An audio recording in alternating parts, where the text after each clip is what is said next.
सो भाई अगर पाकिस्तान से कोई देख रहा है ना तो ये वीडियो यहीं छोड़ दो, चले जाओ।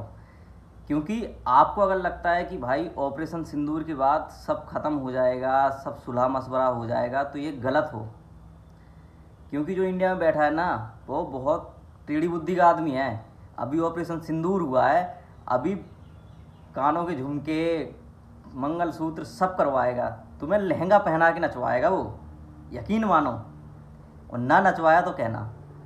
भाई बहुत गलत आदमी से पंगा ले रहे हो, बहुत ही गलत। यकीन नहीं है तो ये देखो।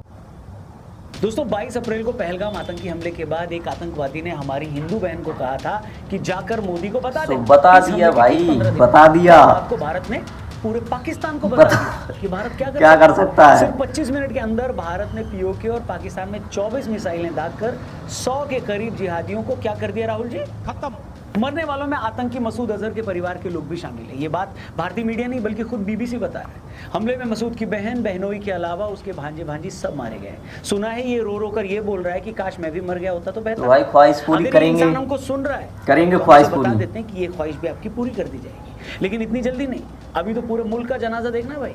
जो लोग इसे नहीं जानते, ये वही जिहादी है जिसे IC-814 फ्लाइट के अपहरण के बाद छोड़ा गया था। बाद में इसने जैश ए मोहम्मद नाम का एक आतंकी संगठन बना लिया। इसी जैश ने 2001 में भारत की संसद पर हमला कराया, 2016 में पठानकोट बेस पर हमला करवाया, 2019 का पुलवामा हमला जिसमें CRPF के 40 जवान शहीद हुए, उस हमले में भी इसी आदमी का हाथ था। मगर आज जब यही इंसान छाती फाड़ फाड़ कर रो रहा है तो पूरे देश के कलेजे में बड़ी ठंडक पड़ रही है। इन जिहादियों ने भारत की शराफत को भारत की कमजोरी समझ लिया। भाई से 25 मिनट जरूरी नहीं होता जो आदमी शांत हो वो कमजोर हो, सबर करो, नहीं होता है। दूसरी तरफ जो ख्वाजा आसिफ न्यूक्लियर बम की डींगे हाँक रहे थे, सिर्फ एक दिन की ठुकाई में ही उनकी सलवार के धागे फटने लगे। अब बोल रहे हैं कि हिंदुस्तान ऑपरेशन सिंदूर रोक दे तो हम भी जवाबी हमला नहीं पता क्या है भाई, अभी सिंदूर करा, अभी नथ भी पहनाएगा, सब करवाएगा, फिर बाद में उतारेगा भी, लहंगा पहना के नचवाएगा। चुपचाप बस अपने और अपने मुल्क की ठुकाएगा। तमाशा देखो क्या कर रही है आर्मी। और अभी तो शुक्र है कि हमारी फौज तुम्हारे जैसे जानवर नहीं है। तुमने तो सिर्फ भारत को लहूलुहान करने के लिए उन बेचारे निहत्थे हिंदुओं को मार दिया जो अपनी फैमिली के साथ वहां घूमने गए थे। और हम लोग जवाबी हमला भी अगर कर रहे हैं तो ये देख रहे हैं कि तुम्हारा कोई सिविलियन, कोई आम बंदा न मर जाए। सबसे बड़ी बात ये है भाई, हमने जिन 9 जगहों पर हमला किया है वो सब के सब आतंकियों के अड्डे थे। बहावलपुर में जिस मकर सुबहान अल्लाह पर हमला किया गया वो जैश ए मोहम्मद का अड्डा था।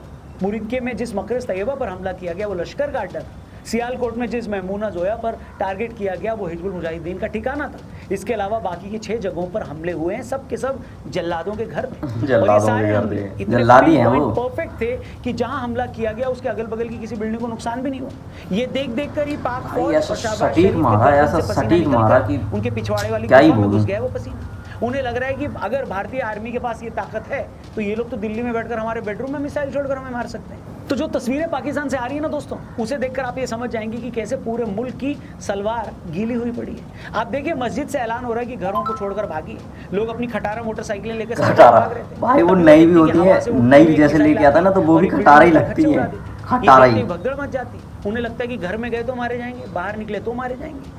बस इसी तरह का खौफ इस आतंकी मुल्क में हमें पैदा करना था, जब जिहादियों के साथ साथ उनके लिए जो ताली बजाने वाले नपुंसक हैं उनको भी ये लगे कि वो कहीं भी सेफ नहीं है।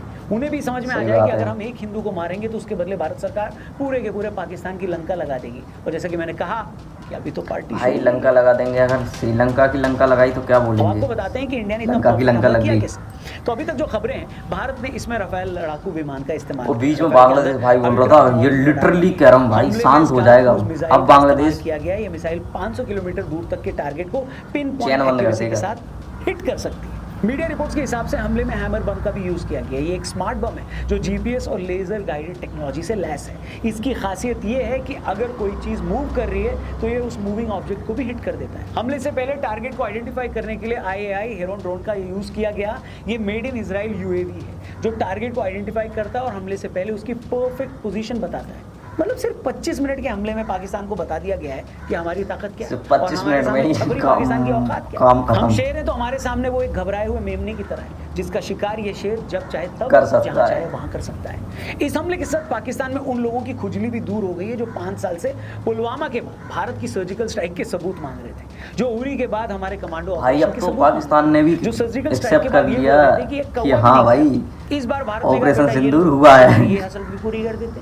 कौवा छोड़ो, एक हमले में भारत ने आतंकी मसूद अजहर के पूरे परिवार को तबाह कर दिया। अभी जो खबर आ रही है, इस हमले में मसूद का भाई मोहम्मद तारिक अनवर, उसकी पत्नी शाजिया, उसके 2 बेटे बेटियां, 4 बहनें, इसके अलावा मोहम्मद इब्राहिम अजहर, अब्दुल रऊफ, ताहिर सैफ और मोहम्मद अमार, सबका एक साथ बोरिया बिस्तरा बन गया है। ये सब मसूद अजहर के रिश्तेदार सबने पट गए। इस इंसान को बड़ा शौक एक ही बार में स्क्वाड खत्म, लोगों को मुजाहिद बनाने का। अब बैठो घर पर और गिनो। भाई मोदी ने कहा सोचा गेमर से मिला, पीछे देखा होगा आपने मॉडल वगैरह से, मिक्सर वगैरह से, इन सबसे मिला था पायल गेमिंग वगैरह से। भाई पबजी वालों के साथ मिला, वहाँ उन्होंने सोच लिया कि स्क्वाड कैसे रस करते हैं। आगे आगे देखो क्या भाई रस कर दिया। पाकिस्तान के फटे की हालत ये है कि पाकिस्तान ने डर के मारे अपना पूरा एयर स्पेस ही बंद कर दिया है। पंजाब के मुख्यमंत्री और मौलाना मुनीर की गर्लफ्रेंड मरियम शरीफ ने पंजाब में इमरजेंसी लगा दी।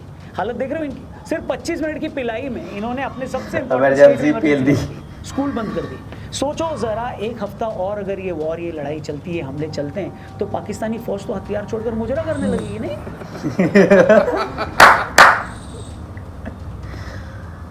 पर आप जानते हो मुझे सबसे अच्छी बात क्या लगी? युद्ध के इस माहौल में जब हम सबके इमोशंस बड़े हाई हैं, भारत सरकार और भारतीय फौज ने क्या किया? अपनी सेंसिटिविटी से पूरे देश का दिल जीत लिया। जिस पहलगाम हमले में नपुंसक आतंकवादियों ने भारतीय बहनों के सुहाग उजाड़े थे, उसी का बदला लेने के लिए हमने ऑपरेशन का नाम रखा ऑपरेशन सिंदूर। मतलब साफ है कि तुमने हमारी माओं का, हमारी बहनों का सिंदूर उजाड़ा है। अब हम ऑपरेशन सिंदूर चलाकर तुम्हारी इस काली करतूत का बदला लेकर रहेंगे। क्या ही शानदार मैसेज दिया है। हमने जब ये नाम सुना तो सुनते ही हम सब इमोशनल हो गए। फिर दूसरा शानदार काम पता है क्या किया? जब 10:30 बजे इस हमले पर सरकार ने ब्रीफिंग देनी थी, तो ब्रीफिंग देने के समय देश की 2 बेटियां सामने आई, जिनमें एक थी इंडियन एयरफोर्स की विंग कमांडर व्योमिका सिंह और दूसरी तरफ इंडियन आर्मी से कर्नल सोफिया कुरैशी। मतलब तुमने हमारी बेटियों को दुख पहुंचाया था, तो लो हमारी बेटियां ही अब तुमसे बदले की कहानी सुनाएंगी। तुम पहलगाम हमला करके भारत को हिंदू मुसलमान में बांटना चाह रहे थे, और यहाँ हमारी मुस्लिम बेटी कर्नल सोफिया कुरैशी ही तुम्हें तुम्हारी औकात बताएगी। मैं फिर से कह दूं कि भारतीय फौज कभी अपने ऑफिसर्स को या किसी को भी, किसी भी फौजी को हिंदू मुस्लिम के तौर पर नहीं देखती, लेकिन कभी कभी जहरीली सोच वालों को संकेत देने के लिए, मैसेज देने के लिए समझाना जरूरी होता है। और कर्नल सोफिया कुरैशी को भेजकर संकेत साफ था कि तुम देश के मुसलमानों के खिलाफ नफरत पैदा करवाओगे, और ये देश उसी मुसलमान को आगे करके तुम्हें तुम्हारी औकात बताएगा। ये बताएगा कि हमारे लिए सब बराबर है। तो ये जो मैसेजिंग थी ना, इसने सच में